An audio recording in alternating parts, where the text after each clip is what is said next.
Queridos amigos, que alegria podermos estar começando o quarto programa do capítulo 13º sobre a reencarnação do livro Missionários da Luz.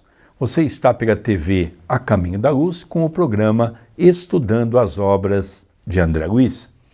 Nós vimos no capítulo passado exatamente aquele momento maravilhoso que Alexandre e também Herculano propiciou, aquele reencontro entre Segismundo e Adelino. Foi um encontro maravilhoso na qual Alexandre tocou o coração de Adelino. E aquilo passou então a ter uma aceitação daquele momento e os dois deram um abraço. É o momento do perdão. O que mais me chamou a atenção é que André Luiz percebeu que o perispírito de Adelino se transformou. É exatamente a máquina Kircher que vem trazer para nós os estudos sobre a nossa aura. A aura que se encontra positiva, quando a aura se encontra negativa, quando negativa com cores escuras, positiva, cores claras. E André Luiz pôde perceber nitidamente esse momento. Tudo bem com você, André Luiz? Tudo bem, querido Sérgio. Que alegria em podermos estudar esta obra, que alegria em podermos ter os nossos amigos acompanhando, divulgando, mandando mensagem, interagindo conosco. Relembramos sempre da importância da sua mensagem. Entre em contato pelo WhatsApp da TV A Caminho da Luz, 19 997 782794. Se você não tem o WhatsApp e quer escrever para nós, pode ser pelo e-mail. O do Sérgio é vilarsergio10@gmail.com e o meu é vilardandré2@yahoo.com.br.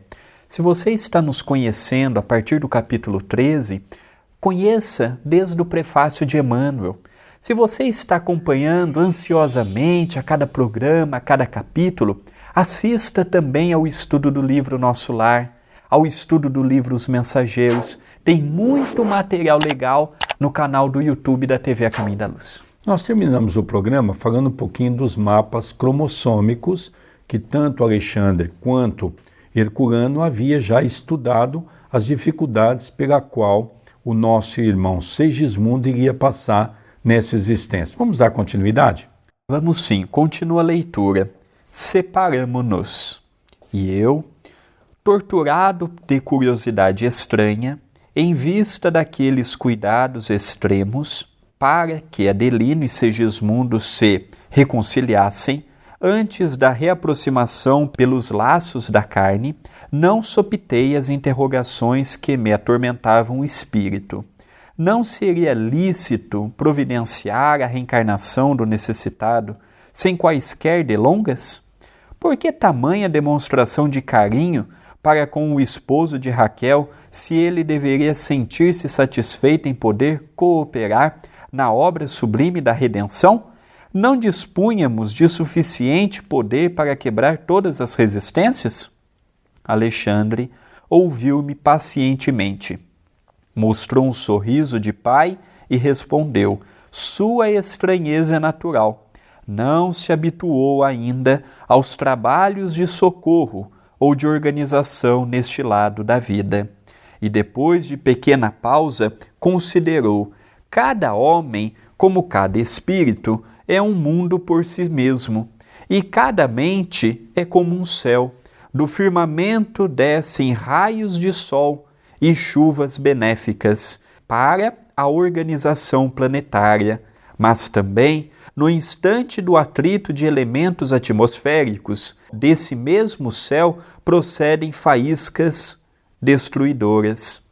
Assim, a mente humana, dela se originam as forças equilibrantes e restauradoras para os trilhões de células do organismo físico, mas, quando perturbada, emite raios magnéticos de alto poder destrutivo para as comunidades celulares que a servem. O pensamento, envenenado de Adelino, destruía a substância da hereditariedade, intoxicando a cromatina dentro da própria bolsa seminal. Ele poderia atender aos apelos da natureza entregando-se à união sexual, mas não atingiria os objetivos sagrados da criação, porque, pelas disposições lamentáveis de sua vida íntima, estava aniquilando as células criadoras ao nascerem, e quando não as aniquilasse por completo, intoxicava os genes do caráter, dificultando-nos a ação. Ora, no caso de Segismundo, unido a ele em processo ativo de redenção, não podemos dispensar-lhe o concurso amoroso e fraterno. Daí a necessidade desse trabalho intenso para despertar-lhe os valores afetivos. Somente o amor proporciona vida, alegria e equilíbrio. Modificado em sua posição íntima, Adelino emitirá doravante forças magnéticas protetoras dos elementos destinados ao serviço elevado da procriação. Então nós vemos, André, essas explicações com referência às situações que vieram trazer para a ciência uma grande contribuição. Esse livro, que foi publicado em 1945, nós começamos a perceber a grandeza dessa obra, porque a ciência não tinha uma ideia e ainda precisa avançar muito na responsabilidade daquilo que nós chamamos das questões sexuais. E aqui nós temos uma informação privilegiada, que quando se faz sexo de maneira irresponsável, há uma facilidade para que o genes, como ele mesmo menciona aqui, possa vir repleto de situações viciosas e espíritos altamente comprometidos. E quando se tem o sexo com respeito, com amor, há uma preparação para que os espíritos possam sentir aquelas vibrações amorosas que irão repercutir na formação corporal e na preparação do perispírito, ou seja, espiritual, daquele ser que vai reencarnar. Essas informações são maravilhosas para o nosso entendimento. E é o que nós vemos mesmo na atualidade. A ciência avança a passos largos hoje, sendo essas obras de André Luiz estudadas em várias universidades do mundo todo. Essa obra não pertence mais ao movimento espírita, diga de passagem, quando Chico Xavier a trouxe, houve grandes polêmicas, porque nós não tínhamos capacidade naquela altura de compreender a grandeza e era mais fácil as pessoas dizer que isso era uma ficção. Em que hoje não só foi comprovado que não é uma ficção, mas que está sendo estudada nas universidades, onde estão tirando proveitos maravilhosos nos estudos que estão realizando do poder da mente humana. E o sexo, que ainda é um tabu para a grande maioria das pessoas, começa então a ser algo não apenas de procriação, mas algo de responsabilidade. E é por isso que a gente vê o nosso amigo Alexandre falar para André Luiz, você está entendendo agora por que foi importante, antes de preparar o espírito para reencarnar, fazer com que os dois se tornassem amigos? Foi aí que André Luiz percebeu que as coisas têm que ser trabalhadas com amor, com bondade, para que possa ter um efeito ainda melhor.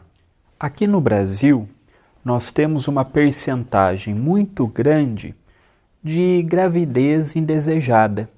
Aquela relação casual ou de um casal de namorados em tenra idade que gerou uma concepção. E nós vemos que muitos se revoltam, muitos só não cometem o aborto, primeiro porque no Brasil, graças à bondade do Pai, não é legalizado. E o segundo porque muitos outros não têm condição de como fazer isto, será que só tomar um remédio resolve? Tem também um pouco de medo de como processar. e acabam levando aquela gravidez adiante. Mas durante os 9 meses é um fardo, porque aquele jovem reclama daquela situação, muitas vezes a família também reprova. Imaginemos como não fica o caso espiritual daquele espírito reencarnante, com tantas pessoas indesejando a sua vida, com tantas pessoas pensando negativamente da vinda daquele espírito. Então é muito sério quando um espírito se propõe a vir, quando uma mãe se propõe a ser mãe, mesmo no caso de uma gravidez indesejada, já que hoje nós temos tantas informações de como prevenir uma gravidez. Hoje nós podemos dizer que só engravida quem quer.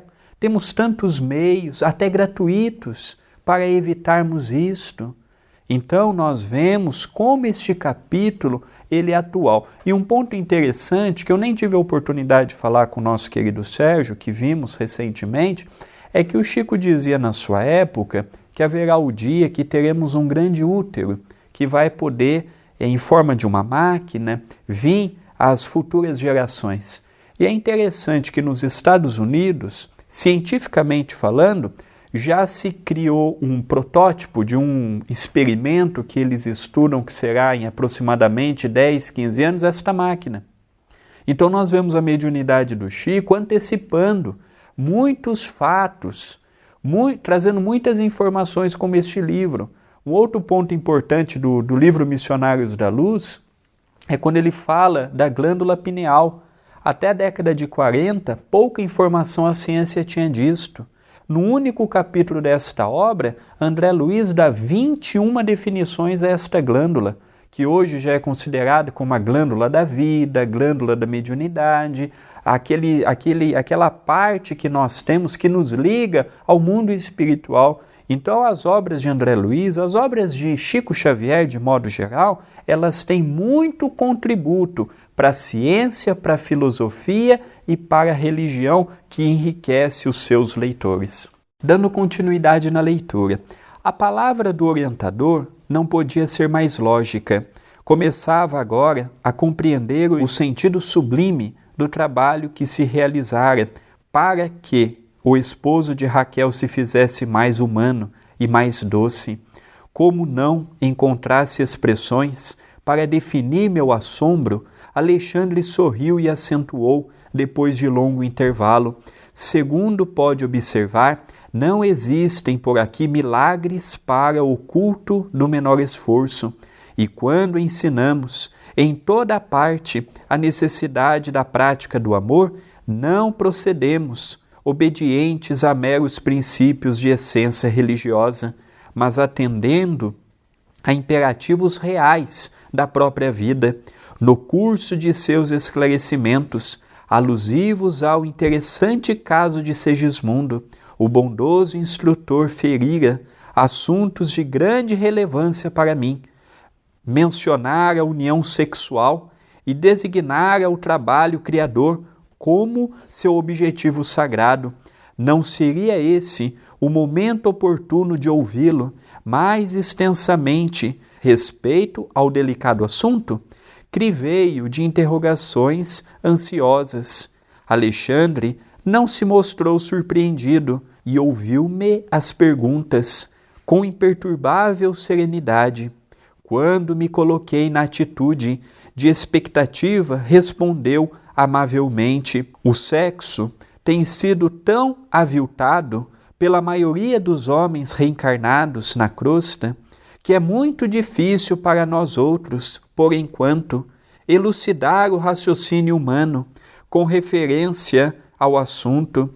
Basta dizer que a união sexual entre a maioria dos homens e mulheres terrestres se aproxima demasiadamente das manifestações dessa natureza entre os irracionais. No capítulo de relações dessa espécie, há muita inconsciência criminosa e indiferença sistemática às leis divinas. Desse plano, não seria razoável qualquer comentário de nossa parte. Trata-se de um domínio de semibrutos, no qual muitas inteligências admiráveis preferem demorar em baixas correntes evolutivas. É inegável que também aí funcionam as tarefas de abnegados construtores espirituais, que colaboram na formação básica dos corpos, destinados a servirem a entidades que reencarnam nesses círculos mais grosseiros.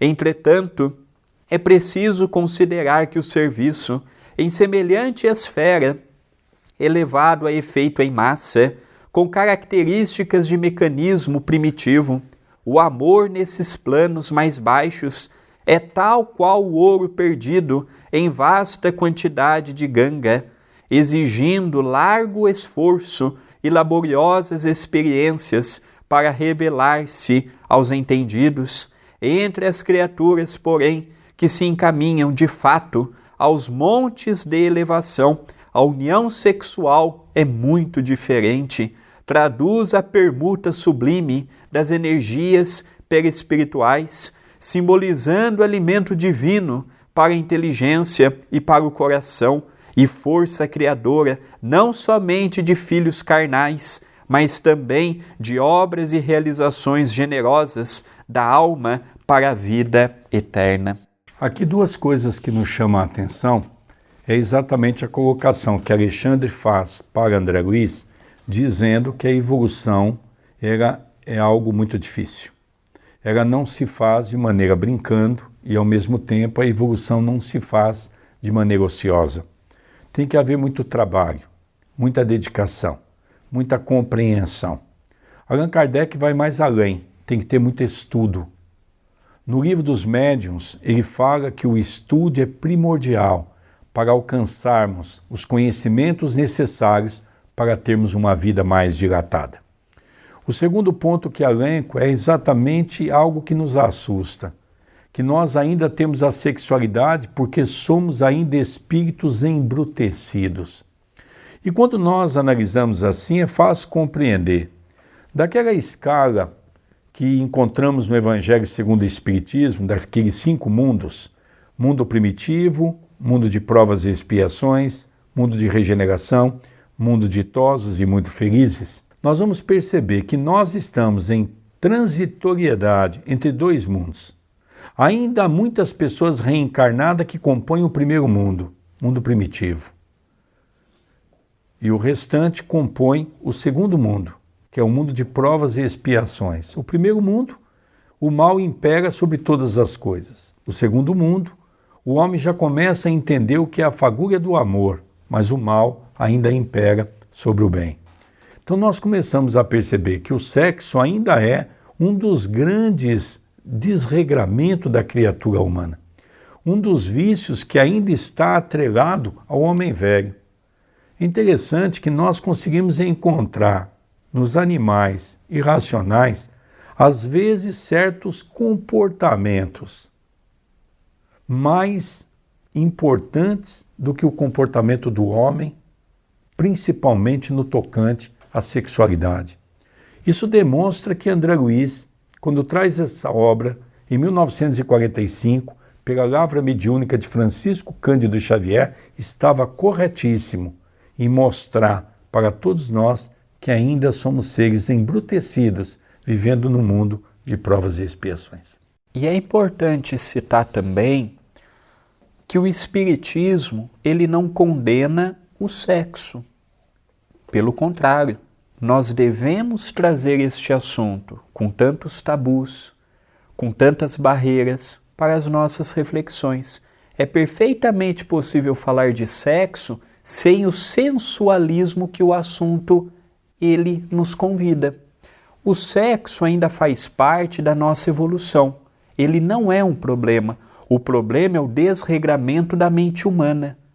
O problema está nas fantasias eróticas que a maioria de nós vamos criando. E nós hoje sabemos que a mente é uma força criadora. Então, Jesus nos fala que o adultério não está num relacionamento sexual propriamente dito. O adultério começa no pensamento do homem, no pensamento da mulher. Então, este assunto que Alexandre esclarece para André, é perfeitamente possível enobrecermos o sexo, sem perdermos o prazer, sem perdermos a alegria, sem perdermos o bem-estar que aquilo nos serve, mas sem parecermos piores do que os irracionais, que é o que Alexandre fala. Tem muitos irracionais que são mais racionais do que nós que somos os racionais. E é um perigo, porque tem pessoas que têm um distúrbio tão grande que não consegue sequer ficar 1 hora do seu dia sem pensar neste assunto. Aí já é um distúrbio, já foge da normalidade.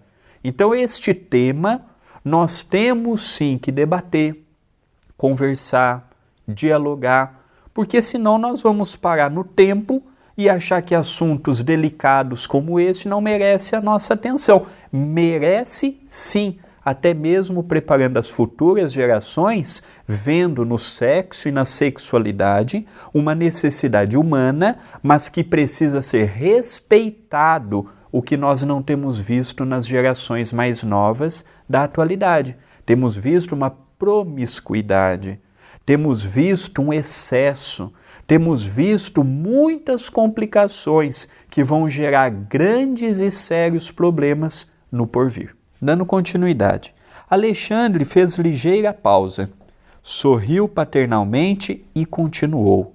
Lembre-se, André, de que me referi a objetivos sagrados da criação, e não exclusivamente ao trabalho procriador. A procriação é um dos serviços que podem ser realizados por aquele que ama sem ser objeto exclusivo das uniões. O espírito que odeia ou que se coloca em posição negativa diante da lei de Deus não pode criar vida superior em parte alguma. Compreendi que o problema era muito difícil de ser explanado, mas, como se quisesse desfazer todas as minhas dúvidas, o dedicado instrutor prosseguiu após breve interrupção. É necessário deslocar a concepção do sexo, abstendo-nos de situá-la tão somente em determinados órgãos do corpo transitório das criaturas. Vejamos o sexo como qualidade positiva ou passiva, emissora ou receptora da alma. Chegados a esse entendimento, verificamos que toda manifestação sexual evolui com o ser, enquanto nos mergulharmos no charco das vibrações pesadas e venenosas, experimentamos nesse domínio simplesmente sensações. À medida que nos dirigimos a caminho do equilíbrio, colhemos material de experiências proveitosas, oportunidades de retificação, força, conhecimento, alegria e poder. Harmonizando-nos com as leis supremas, encontramos a iluminação e a revelação, enquanto os espíritos superiores colhem os valores da divindade. Substituamos a palavra união sexual por união de qualidades e observaremos que toda a vida universal se baseia nesse divino fenômeno, cuja causa reside no próprio Deus, Pai Criador de todas as coisas e de todos os seres. Uma coisa que me chama muito a atenção nas obras de André Luiz é que ele, dentro da sua humildade, ele coloca para nós que ele fica assim estarrecido de ver essas verdades. Porque na condição de um médico sanitarista, considerado um dos grandes gênios que passou pelo Brasil, que era Dr. Carlos Chagas, de repente ele se vê como uma criança, como dizem em Portugal, como um miúdo. Ou seja, ele não consegue ver tudo isso dentro do entendimento que ele possuía.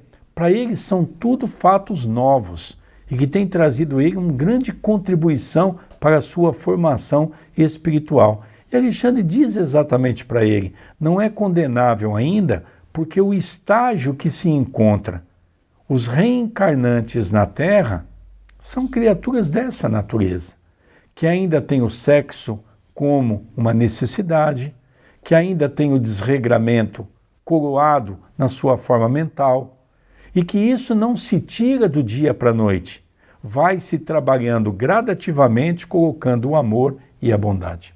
Continuando a leitura, As palavras de Alexandre abriam-me novos horizontes ao pensamento.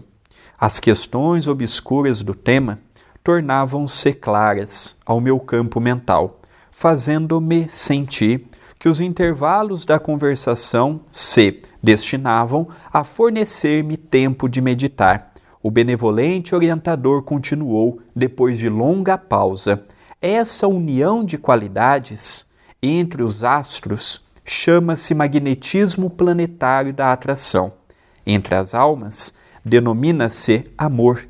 Entre os elementos químicos, é conhecida por afinidade.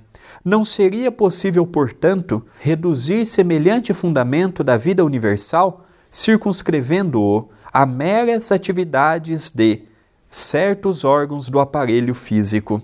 A paternidade ou a maternidade são tarefas sublimes, não representam, porém, os únicos serviços divinos no setor da criação infinita. O apóstolo, que produz no domínio da virtude, da ciência ou da arte, vale-se dos mesmos princípios de troca, apenas com a diferença de planos, porque, para ele, a permuta de qualidade se verifica em esferas superiores. Há fecundações físicas e fecundações psíquicas. As primeiras exigem as disposições da forma, a fim de atenderem à exigência da vida, em caráter provisório, no campo das experiências necessárias. As segundas, porém, prescindem do cárcere de limitações e efetuam-se nos resplandecentes domínios da alma em processo maravilhoso de eternidade, quando nos referimos ao amor do Onipotente, quando sentimos sede da divindade. Nossos espíritos não procuram outra coisa senão a troca de qualidades com a esfera sublime do universo, sequiosos do eterno princípio fecundante. Me chama a atenção alguns pontos que vale a pena a gente dar uma analisada, porque tudo isso para nós é muito novo, não é? A relação sexual é apenas conhecida dentro das nossas necessidades animalescas e nós nunca tivemos a oportunidade de nos aprofundar no campo psíquico. E ele vem trazer para nós aqui exatamente as mudanças de palavra, onde nós vamos passar a chamar união de qualidades. Ou seja, nós estamos avançando para entrar no mundo de regeneração. Os filhos, no mundo de regeneração, vão ser programados dentro de uma condição onde vai haver o que ele chama de amor. Ele faz aqui um trocadilho, falando para todos nós um pouco da ciência, falando um pouco da importância do nosso pensamento positivo, mas há uma parte aqui que me chama muita atenção quando ele nos fala, por exemplo, sobre a questão das limitações da alma. Quando ele fala, por exemplo, que nesse estágio que nós tivermos esse relacionamento, que vai se chamar os relacionamentos virtuosos, ele diz que o que vai imperar é a lei de afinidade, mas é uma lei do amor. E é esse amor que ainda nós desconhecemos. Vivemos num mundo ainda pela qual não sabemos o que é o sentido verdadeiro da palavra amor. Então nós ainda agimos muito mais na condição, mesmo, como André mesmo disse, sendo seres racionais, agimos muito mais como seres irracionais, como apenas uma necessidade do corpo biológico, do que mesmo numa condição de entender as nossas reais necessidades psíquicas, que é a necessidade do espírito. Entre a questão do espírito e a questão do corpo, nós ainda estamos muito ligados à questão do corpo, das necessidades. E conforme nós vamos evoluindo, nós vamos sentindo a necessidade das questões espirituais. Há uma frase muito interessante que é usual nos nossos meios. Fala-se assim: a carne é fraca. Não, a carne não é fraca, o que é fraco é o nosso pensamento. Quando eu vejo, já pensei, quando eu vejo, já desejei, quando eu vejo, minha mente já mergulhou naquele desatino. Hoje, muitas pessoas têm sérias complicações a nível sexual, a nível da sexualidade, e aqui estamos falando dos héteros e dos homossexuais, em que todos são dotados desta necessidade da sexualidade ainda, ou a grande maioria, em que nós vemos que o problema está no modo que eu uso. Aqui, Alexandre fala do futuro. Quando as nossas relações não forem unidas, quantas pessoas não estão casados pelo corpo que o seu companheiro ou a sua companheira tem? Isso não pode ser amor, isso é atração física. Quantas pessoas não têm um casamento pautado no dinheiro que o outro tem, no emprego que o outro tem, na vantagem que vai ter? Isso não é amor, é interesse material. Quão são os poucos casamentos, até o meu pai tem uma palestra pela TV A Caminho da Luz, A Família e Seus Desafios, que ele pega um texto de Martins Peralva, que ele vê que de todos os tipos de casamento, apenas um entra na categoria do casamento que já transcende o corpo, as posses, já vê aquela alma como uma alma irmã. Não no sentido da palavra irmandade, mas no sentido de afinidade, como dizia Emmanuel, a alma gêmea. Não propriamente aquela alma encarcerada, mas aquela alma de afinidade. Então é um tema realmente muito palpitante, não terminamos, vamos continuar e Alexandre mesmo deixa bem claro, é um tema inesgotável falarmos de reencarnação.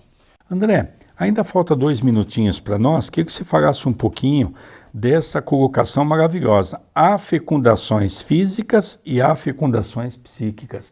Há uma diferença muito grande entre o corpo e o espírito.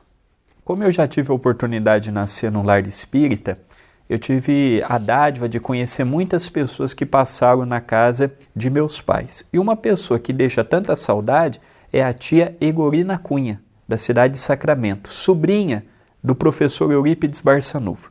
E a tia Egorina Cunha, nas suas obras, nos conta que em diálogos com o Chico dizia que antes de haver a concepção, a gestação física, havia a gestação espiritual. Antes da mulher ficar grávida fisicamente, havia essa concepção a nível espiritual. Esse é um ponto que Alexandre nos fala e André Luiz nos reproduz. O outro é uma condição quintessenciada, em que nós vamos vendo a junção de vários elementos para a formação desta condição. Então são 2 formas interessantíssimas que Alexandre nos mostra, que é pouco estudado pela ciência humana ainda, mas que haverá o tempo que teremos olhos e equipamentos para vermos o que ele nos ensina. Queridos amigos, que alegria encerrarmos. Na verdade, esse foi o 4º programa do capítulo 13º, que é um capítulo extenso sobre a reencarnação. Estamos estudando a obra de André Luiz e esse é o nome do nosso programa pela TV A Caminho da Luz. No próximo programa, continuaremos esse estudo. Um beijo no seu coração e muita paz a todos. Um beijo em seu coração, muita paz, muita luz e até o próximo programa.